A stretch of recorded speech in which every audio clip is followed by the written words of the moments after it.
What if I told you that Pluckley Village is known as the most haunted village in England? It is even in the Guinness Book of Records with over 15 reported ghosts. This place is a chilling treasure trove of supernatural stories. From the phantom coach and its horses to the mysterious lady in white, you won't want to miss a single haunting detail. So grab your courage and let's start our exploration.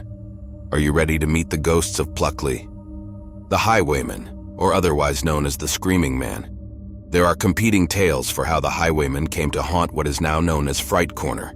The one thing they agree on is he met a truly violent end at that corner. Version 1. Robert Dubois was a highwayman who operated in the Stewart area just outside of Pluckley.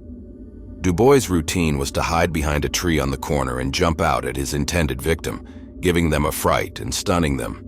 This proved rather successful, but it also became predictable. Eventually, his run of terror came to an end when a guard, some say other thieves, killed him with a spear when it was thrown through the oak tree where Dubois usually hid, piercing and pinning him to the tree. The tree has since disappeared, but the ghost of Robert Dubois and the tree he was pinned to often appear. Some say that the ghost of Dubois still appears on the corner, jumping out at people traveling on the road much like he did in life. The other version of the story has the highwayman being abducted by the villagers. They had grown tired of his looting and thieving, so they brought him to Daring Woods, where they tied him to a tree and beheaded him then and there. Legend has it that a ghostly reenactment of the deadly battle is played out on the spot of the murder, thought to date back to the 18th century. In either tale, the highwayman finds his end at the same tree on the same corner.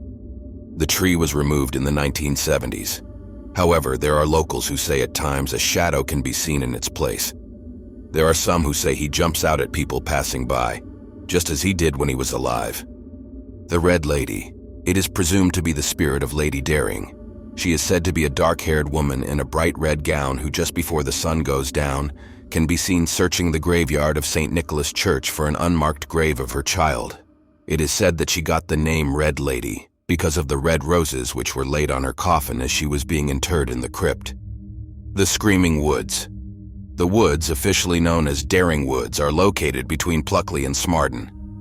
They were given their name because of the many reports of people hearing terrifying screams coming from the forest at night or footsteps and whispers during days of fog. It is said to be one of the creepiest places you will ever visit. The forest is said to be haunted by the ghosts of the people who get lost in them. In particular, the locals mention a suicidal army colonel of the 18th century and the highwayman who was pinned to a tree and beheaded. Many from the nearby villages swear to have seen black shadows following them while they were traveling across the forest. The wood is also famous for presenting one of the oldest Neolithic sites in the world. Being a publicly accessible place, Daring Woods has been featured in many ghost hunters' investigations over the years. The ghost of a colonel has been known to haunt the woods. If you are in the woods during the day and you catch sight of him, you may be lucky enough to escape his clutching arms because you will be able to see the paths ahead. However, if you are there at night, the darkness will hide the paths of escape, and you could end up as one of the unlucky ones, lost forever in the woods. However, the most terrifying stories about this woodland are undoubtedly the modern ones that involve disturbingly unexplained deaths, murders, and disappearances that allegedly occurred here during the latter half of the 20th century. On Halloween night in 1948, locals reported lights and sounds were seen and heard emanating from the woodlands. The following morning, a dog walker discovered the bodies of over 20 people lying in piles amongst the leaf litter. The deceased were identified as villagers from the nearby Maltmans Hill area.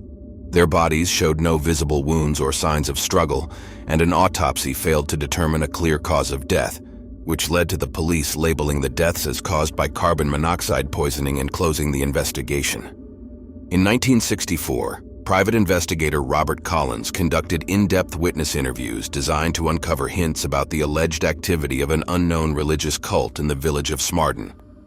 His research stopped after he died in a tragic car accident the following year. In the late 1990s, the Daring Wood was once again the scene of a mysterious occurrence when 4 college students who had gone camping in the woods went missing.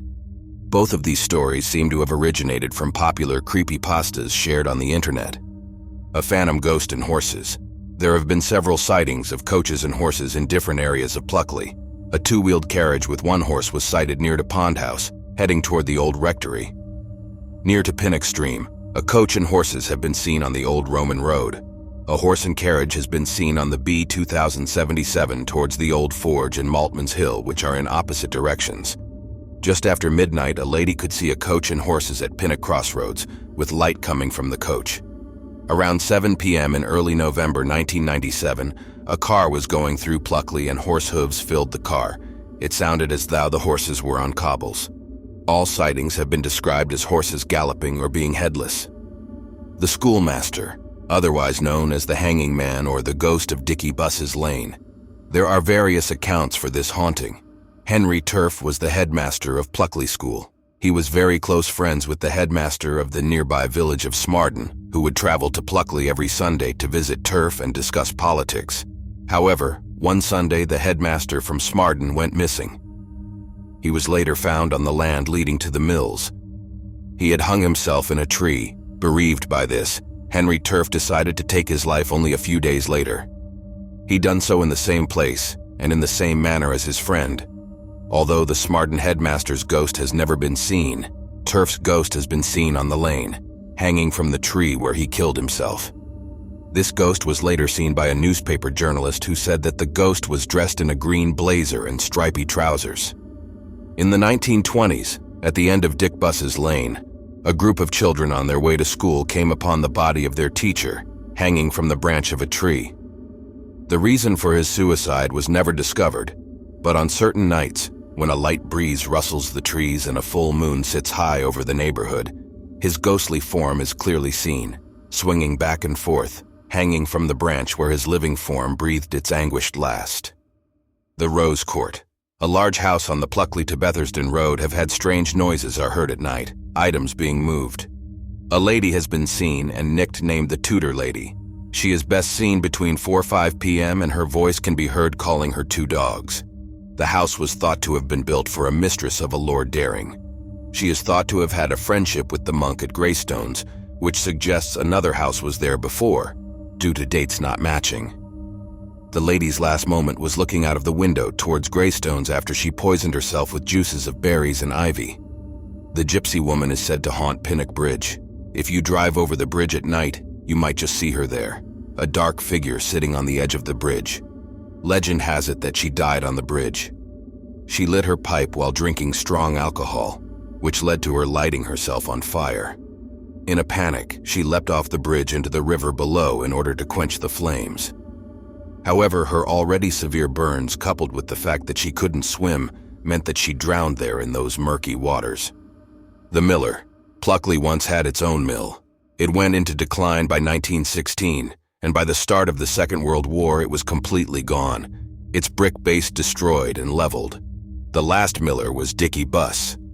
He stopped milling at the age of 69 when his son went off to war in 1914. The miller, one of them anyway, is said to still haunt the grounds today. According to legend, one of the millers hung himself from the beams in the mill in the mid-19th century. It is said he did so because his fiancée had left him for another man. He appears in the form of a dark silhouette which could easily be disregarded as a simple shadow. The locals say that his spirit returns when there is a thunderstorm or when bad news is coming to the village.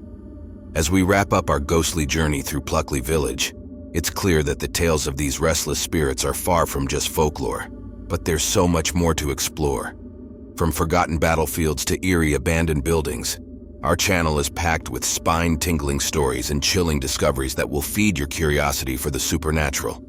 Visit our channel and don't miss out on our next adventure. Be sure to subscribe and hit that notification bell so you can join us on our quest to uncover the unknown. Who knows what secrets and specters will unveil next? Stay curious, and we'll see you in the next video.